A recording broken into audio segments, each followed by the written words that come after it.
You take you a deuce. You don't sit there and look at it. You flush it and move on. We're gonna flush it and move on. He did.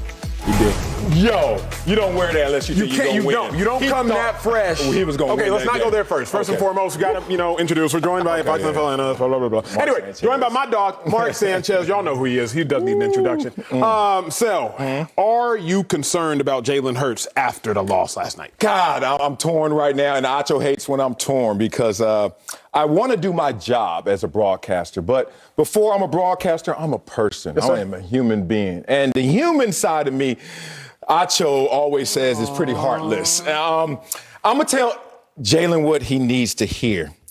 Jalen, I'm going to tell you the honest to God's truth. Bruh, I didn't know it was going to be like this. And what this is I don't know if he's great enough to do well with what's around him. Okay? That's a nice way of saying it. Basically, is Jalen Hurts greater than the greatest excuses, which are his personnel, the players around him, the play calling, his circumstances? I don't know, because I don't see a guy who's committed to his athletic ability. I see a guy who's calculated, or I see a guy, let's be real, maybe scared to get hit, which is smart.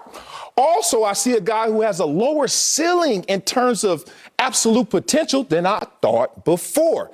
I add all that up, and I say none of that in a pure vacuum is a problem, except if you're in the wrong situation. Then all of a sudden you become a pro that has to go with the flow versus a quarterback that can swim upstream.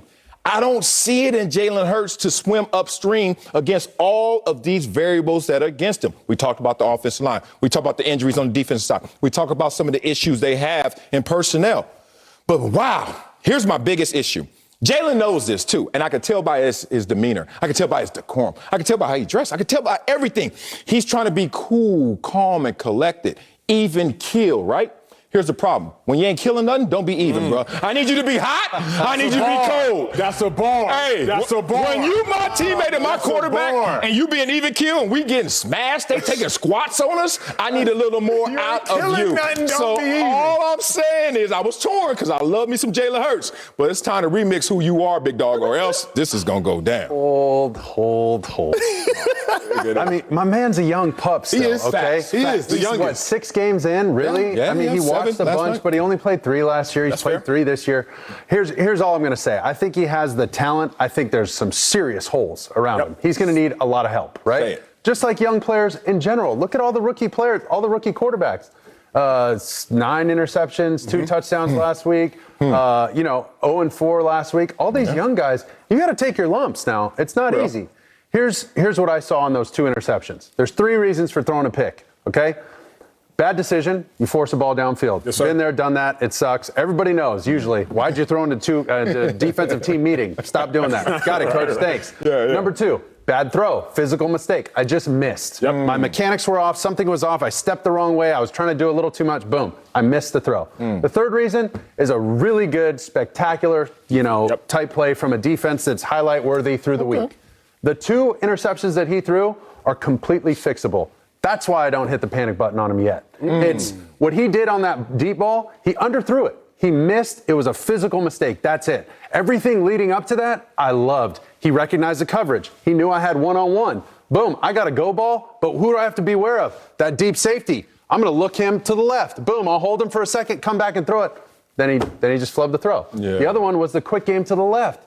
He just telegraphed it. He caught the ball. He was so excited. He felt, hey, Trayvon Diggs is off. I got my quick out. Let's go, Okie. We worked this all week in practice. I got this, boys. Boom. And he put his eyes there too quick. I'd love to see him just hold for 1 second, hit his back foot, and then react to it, and then get your eyes there. But as soon as he did it in zone coverage, Trayvon's locked in on him. He's not watching the receiver. He's zone reading and reading your drop. And Smith falls. Boom. I mean, that would have gone the other way either way. Either way? I think. Okay. But as soon as he sees him hit that plant foot and he's staring at the guy, boom, that's easy money. I hear you. I don't hate where he's at. He's got a lot of work to do, long way to go, but they need to help him. I'm concerned direly for Jalen Hurts. I truly am. I am. You should be too. Not the praying hands. They come out when you get concerned. They come out when you get concerned. Now, The reason I'm so concerned isn't because of Hurts, because I feel you, Marcellus Wiley. If anybody is an overcomer, it's Jalen Hurts. Yes. Right? He gets his job taken at Alabama. Then he takes the job of the guy who took his job in the SEC championship game to lead Alabama back to a national championship, ultimately to transfer just to finish second in the Heisman voting race his last year. Jalen Hurts can overcome anything. Oh, but boy, can you overcome the Philadelphia Eagles and they fans. I grew an affinity for this man, Mark Sanchez, while we both played for the Eagles. And you know as good, if not better than I, they love you immensely. Yeah. Oh, but they will let you know when they hate you. And if they can boo Santa Claus, you best believe they can boo Jalen Hurts. Yeah. So why I'm worried about Jalen Hurts is because I don't know that he will be able to, by his play, sustain the criticism. Sal brings up a good point. Jalen Hurts is good, but I don't think he's good enough to overcome the surroundings. We all equated, at least verbally, several people did, Jalen Hurts to Dak Prescott early on. Rookie years, right? Yeah. Rookie year Jalen Hurts, rookie year Dak Prescott. Both mobile-ish, both can make some accurate throws, not going to kill you with their speed, but they can do enough. Dak's more of a pure passer. Keep going. True. Okay. But here's the other thing. Jalen Hurts stepped onto a team with no bona fide number one receiver. No. He stepped onto a team with no clear-cut number one tight end. He stepped onto a team without a dominant offensive line. He doesn't have enough help. Go back to rookie year Dak. Rookie year Dak steps onto a team with maybe the best offensive line in the 2010s. Facts. Not even maybe. Facts. The best offensive line in the 2010s. Yep. He steps onto the team with the best receiver in Cowboys history as it pertains to catching touchdowns in Des Bryant. He steps onto a team with a future Hall of Fame tight end and Jason Witten. He steps onto a team with an all-pro slot receiver in Cole Beasley. He steps onto a team with the top 5 running back in Ezekiel Elliott. So all you got to do is manage. But Jalen Hurts has to do more than manage. He has to win. Yep. And for that reason, I'm like, hey, man, between having to win and not being able to and playing with them Philly fans, let's say it. It's rough now. Yeah, the only place I ever got hit with a frozen battery, Philadelphia, right? I mean, I was like, it hit me so hard. I was like, what the hell? Then I saw it was snow. I was like, I live in Buffalo. Nothing's that hard. Oh, it's a D battery in something here. Okay, Philly fans, I'm giving you some. I don't think I got to McNabb that day. Here's the thing. Let's be real. Up here, 3 former players, no moderator. Hey, nobody there. We can talk that talk. Let's talk that talk. Ain't nobody watching. Remember in Alabama where we saw a Jalen Hurts lose his job? And when Jalen Hurts had to leave and transfer, there was an indictment, a private indictment that became public in action, which was, we're winning, but there could be more extracted from the surroundings in terms of personnel. So they made the switch, and obviously down in the big game, championship game, etc. Now, fast forward to this year in the offseason. Deshaun Watson, rumors of trades. There's only 2 teams rumored. Miami with Tua. Yep. Hey, Jalen, remember Tua? And Philadelphia. I think the same indictment is being made privately in terms of why didn't he get the opportunity to be the starter the entire offseason? They made him sweat for it. Sweat for it for who and for what? They made him go all the way to the last week of preseason before declaring him as their franchise quarterback. I think he's damn good. I just don't think he's greater than this mess around him in terms of being that guy. You add up what I'm saying to what Acho is saying in terms of the reception. They won't give him the runway to blossom. They're going to step on him and they're going to look at it and say, this is now a weed when it was something that they should have cultivated. And I don't think they're going to be able to do it in time. And I think he's going to end up I'm curious, Sanchez, because here's the thing, Sel.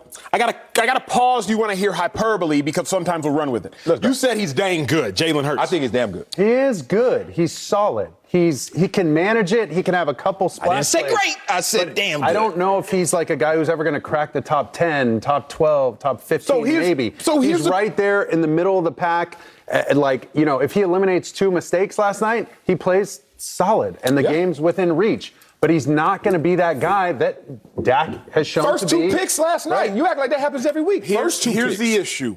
Why did he lose his job at what was the most famous play Tua made, if you all remember, at Alabama? He comes into the national championship. That big bomb, right? Big bomb. Yeah. What did he do on that big bomb? What did he do? Didn't he look the safety off? Look to his right, look to his left. Spun his head, snapped his head to the left and threw it. Talking about hyperbole, that's one play. Is it not the exact same quarterback movement, the exact same quarterback play, the exact same throw that Jalen Hurts missed last night? Tua made as a freshman to take Jalen Hurts' job? All I'm saying is, It's not a layup. Sanchez and I talked about this off mic, but that's it. Looking left, looking left, looking left. Snap your head to the right and make the throw. We just saw Tua do it as a freshman. He's why your job got taken because of that same play. Okay. And you missed on it. Now, I'm not mad at the miss. Sanchez and I literally talked walking outside of the dressing room, but let me look at my dog, Sanchez. Sanchez said something, Marcellus Wiley, that I think the world needs to hear. If you're going to miss, where you got to miss?